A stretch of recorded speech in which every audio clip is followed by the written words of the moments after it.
अस्सलामुअलैकुम my dear students, my name is Hasan Raza. उम्मीद करता हूँ आप तमाम स्टूडेंट्स बखैर वाफियत हैं। माय डियर स्टूडेंट्स, हम अपनी प्रीवियस क्लास में इलेक्ट्रिक फील्ड और इलेक्ट्रिक फील्ड इंटेंसिटी के कॉन्सेप्ट से बाखूबी वाकिफ़ हो चुके हैं। अब हम एक और स्टेप आगे बढ़ने जा रहे हैं। हम सीखने लगे हैं इलेक्ट्रिक पोटेंशियल और इलेक्ट्रिक पोटेंशियल का डिफरेंस, यानी पोटेंशियल डिफरेंस क्या होता है। So my dear students, in this lecture we will be studying electric potential, जिसे इलेक्ट्रोस्टैटिक पोटेंशियल भी कहा जाता है, और पोटेंशियल डिफरेंस क्या होता है, इनकी नेचर क्या है, इनके फॉर्मूलाज क्या है, इनका प्राइम कॉन्सेप्ट क्या है। तो डियर स्टूडेंट्स, चलिए आज के लेक्चर का बाकायदा आगाज़ करते हैं और चलते हैं लाइट बोर्ड की तरफ। तो माय डियर स्टूडेंट्स, जिस तरह से मैंने अभी आपसे तज़किरा किया कि हमें आज के इस लेक्चर में electric potential and the potential difference का कॉन्सेप्ट सीखना है। स्टूडेंट्स, पोटेंशियल डिफरेंस और इलेक्ट्रिक पोटेंशियल के कॉन्सेप्ट को बेहतर तौर पे अंडरस्टैंड करने के लिए आपको एक और वर्ड पोटेंशियल ही का इस्तेमाल करना पड़ेगा। आपने पोटेंशियल का वर्ड कहाँ सुना हुआ है?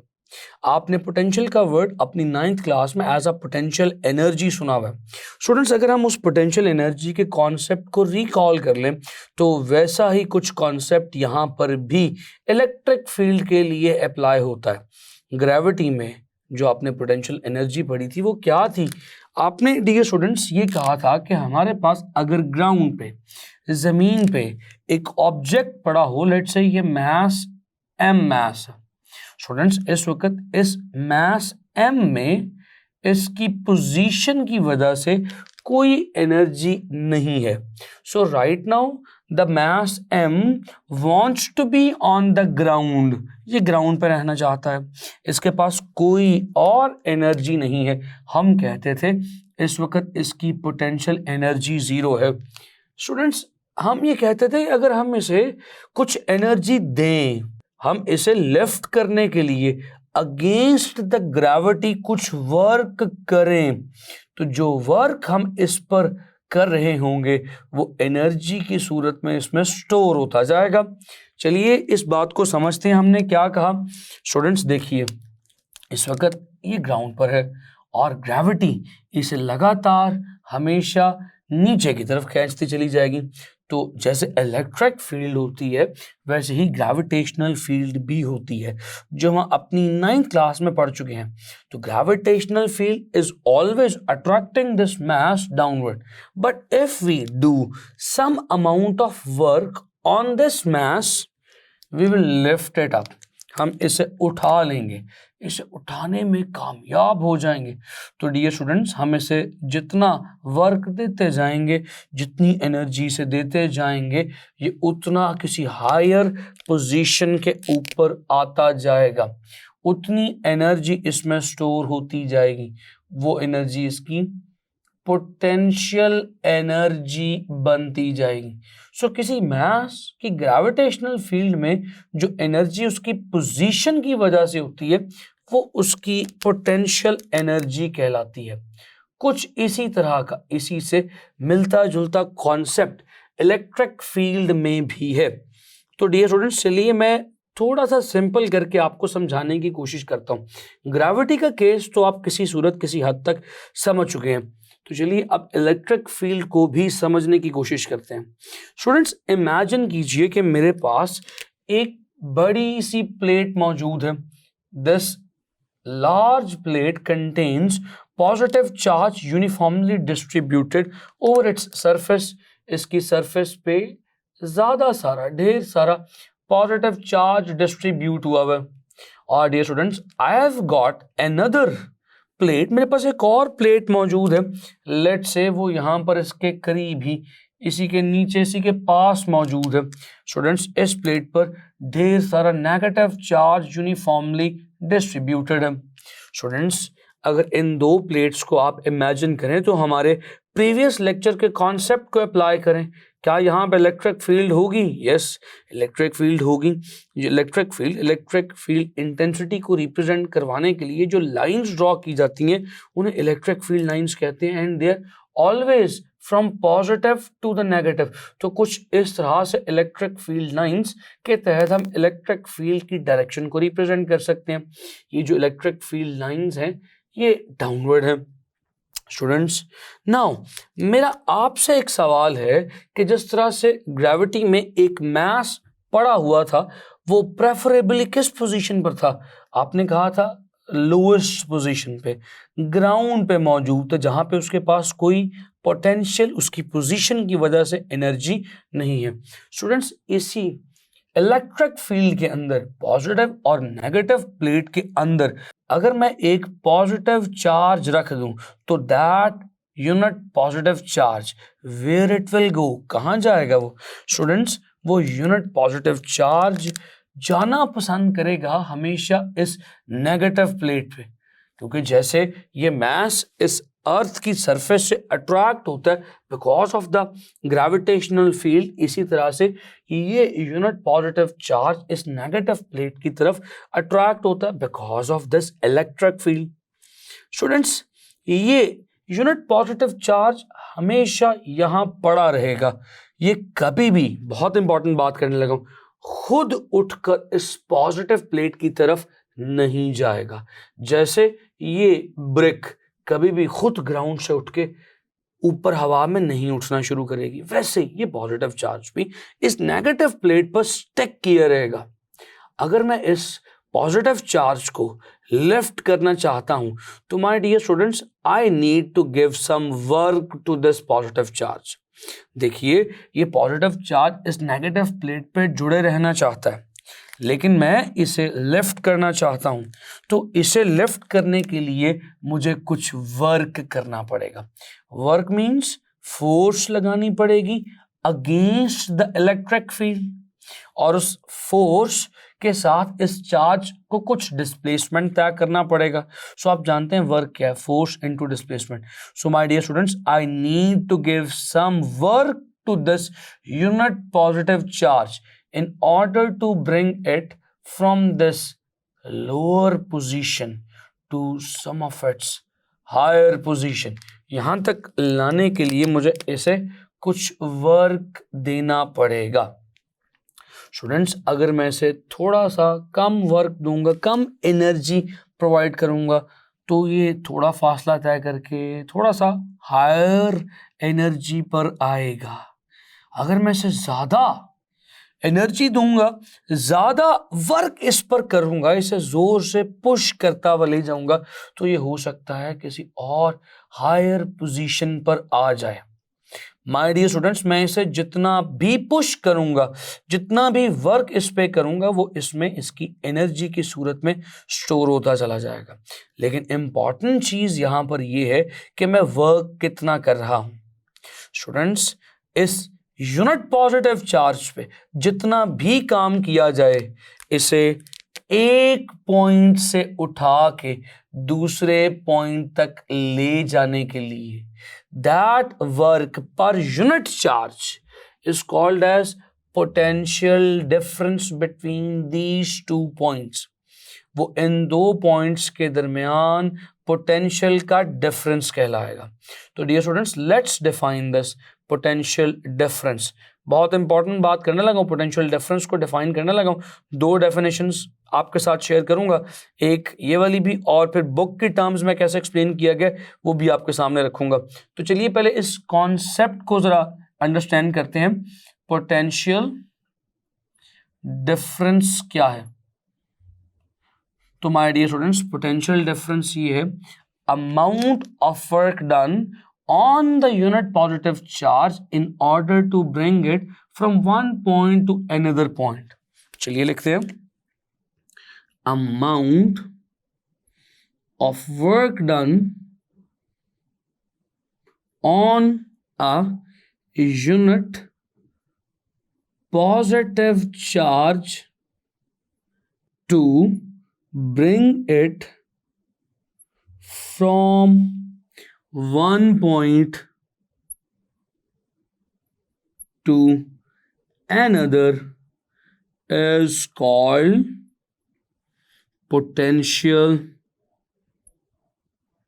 difference। My dear students, सिर्फ यही नहीं होता potential difference.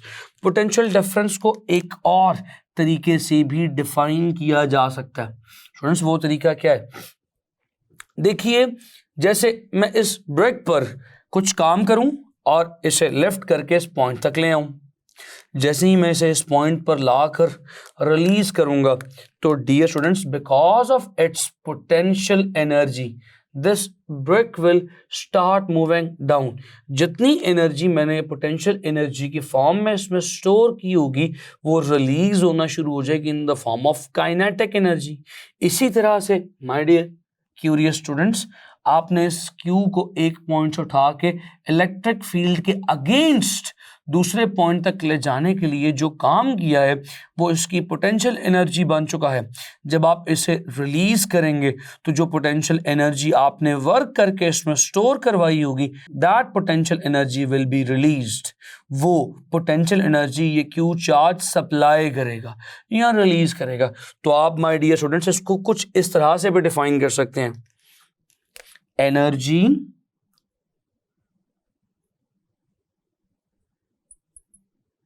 supplied by the unit positive charge as it moves from one point to another। तो माय डियर स्टूडेंट्स इसको भी इन्वर्टेड कोमास में प्लेस कर देते हैं। सो दोनों एक ही बात है, जितना आप इसे एनर्जी देंगे वो भी पोटेंशियल डिफरेंस ही है एक पॉइंट से दूसरे पॉइंट तक लेके जाने के लिए, और वो ही एनर्जी पर यूनिट चार्ज इसे छोड़ने पर रिलीज भी होगी। तो माय डियर स्टूडेंट्स देखिए, अब आप जानते हैं कि डेफिनेशन से फॉर्मूला किस तरह से एक्सट्रैक्ट करना है। Amount of work done on a unit positive charge, energy supplied by the, energy supplied कह दीजिए, एनर्जी और वर्क आपको पता है इंटरकन्वर्टेबल टर्म्स है, सेम टर्म्स है, by the unit positive charge. Unit positive charge भी है मेरे स्टूडेंट्स यहाँ पर। तो एक यूनिट पॉजिटिव चार्ज जो एनर्जी देगा या उस यूनिट पॉजिटिव चार्ज पर जो वर्क किया जाए वो इन दो पॉइंट्स का पोटेंशियल डिफरेंस है। तो चलिए फिर इसका फॉर्मूला भी लिखते हैं। So my dear students the formula will become, क्या बन जाएगा, work done per unit charge is the potential difference. इसे V से रिप्रेजेंट किया जाता है क्योंकि पोटेंशियल डिफरेंस है, दो पॉइंट्स का डिफरेंस है, तो इसे पोटेंशियल डिफरेंस कहा जाएगा दो पॉइंट्स का। That is equal to work done per unit charge, ये W/Q है। तो माय डियर स्टूडेंट्स इसी हिसाब से अगर आप इसके यूनिट्स बनाना चाहें तो यूनिट्स भी आप बना सकते हैं। यूनिट्स क्या बनेंगे, वर्क पर यूनिट चार्ज है तो स्टूडेंट्स वर्क के यूनिट्स जाउल्स और चार्ज के यूनिट्स कूलम्स, तो इसे जाउल्स पर कूलम कहते हैं। कलेक्टिवली इस पूरी टर्म को वोल्ट कहते हैं जिसे कैपिटल V से रिप्रेजेंट किया जाता है। तो माय डियर स्टूडेंट्स ये तो हम देख रहे हैं दो पॉइंट्स के दरमियान पोटेंशियल का डिफरेंस। अब आप पोटेंशियल का डिफरेंस जान चुके हैं, दो पॉइंट्स पर पोटेंशियल का डिफरेंस है कि अगर एक पॉइंट से उस चार्ज को लेफ्ट करके दूसरे पॉइंट तक लाना है तो जो आप उस पर्टिकुलर चार्ज पर काम करेंगे वो उसका पोटेंशियल डिफरेंस कहलाएगा। स्टूडेंट्स अब पोटेंशियल पोटेंशियल पोटेंशियल आखिर क्या है, तो चलिए पोटेंशियल को स्टडी करने के लिए इलेक्ट्रिक पोटेंशियल या बुक की हेडिंग इलेक्ट्रोस्टैटिक पोटेंशियल को थोड़ा सा डिस्कस कर लेते हैं। Students what is meant by electrostatic potential? Electrostatic potential या इलेक्ट्रिक पोटेंशियल भी इसे शॉर्टली कहा जाता है। स्टूडेंट्स चलिए इस इलेक्ट्रिक पोटेंशियल को भी समझते हैं। Students for example I have a plate, this positively charged plate contains uniform positive charge overall its surface।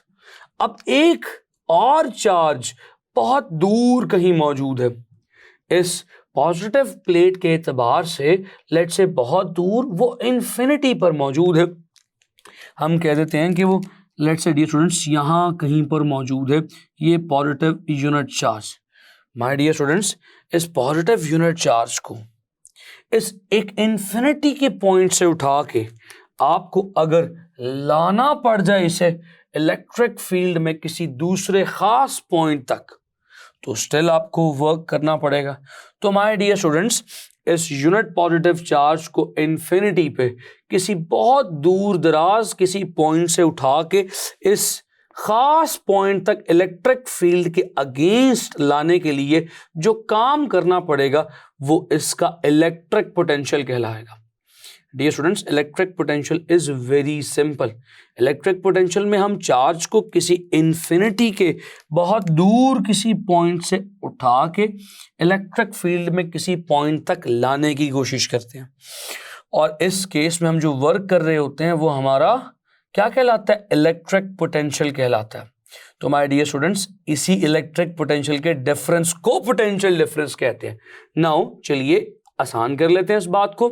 आपने एक केस में इस चार्ज को यहां से उठा के इस पॉइंट तक लाना था, तो इस पॉइंट का electric potential let's say V कहलाएगा, लिख देते हैं, और this is let's say V of A, the electric potential of A।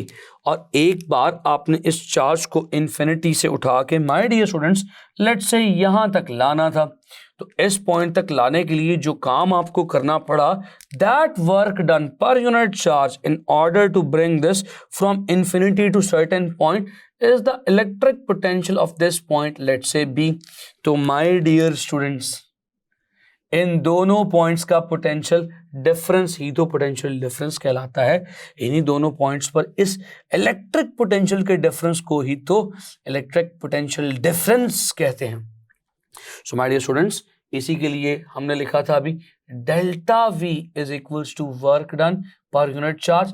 बस फर्क ये है कि जब हम पोटेंशियल डिफरेंस की बात कर रहे होंगे तो हम V के साथ डेल्टा यूज करेंगे, लेकिन डियर स्टूडेंट्स जब हम इलेक्ट्रिक पोटेंशियल की बात कर रहे होंगे तब हम V के साथ डेल्टा यूज नहीं करेंगे। चलिए इसे डिफाइन कर लेते हैं। Electric potential is amount of work done in order to bring a unit positive charge from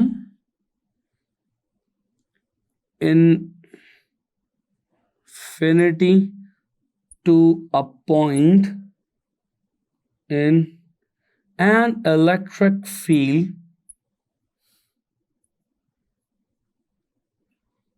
is called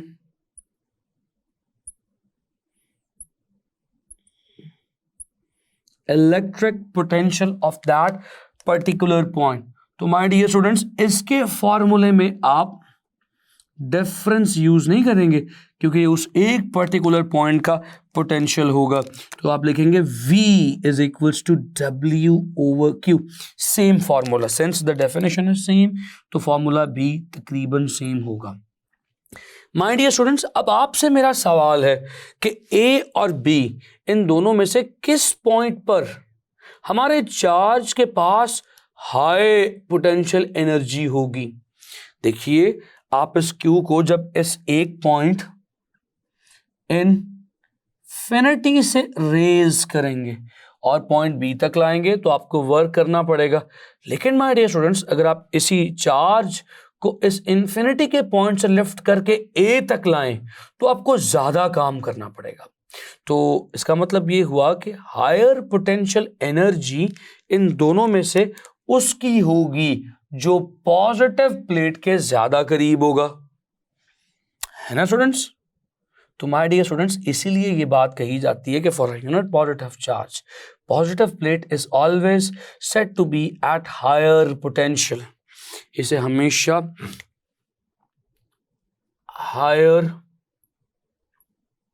potential regard किया जाता है, and this is always the negative plate is always regarded as the lower potential।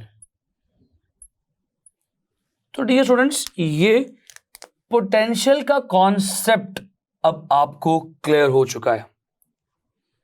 आप greater the potential difference, greater will be the amount that you need to do in order to bring that charge from that particular point to the other point. तो dear students, मैं उम्मीद करता हूं कि electric potential और potential difference का concept अब आपको समझ आ चुका है। बहुत सिंपल से कॉन्सेप्ट्स हैं। अगली बार हम जिस टॉपिक को स्टडी करेंगे that is going to be the capacitor. See you in the next lecture. अपना बेइंतहा ख्याल रखें। खुदा हाफिज।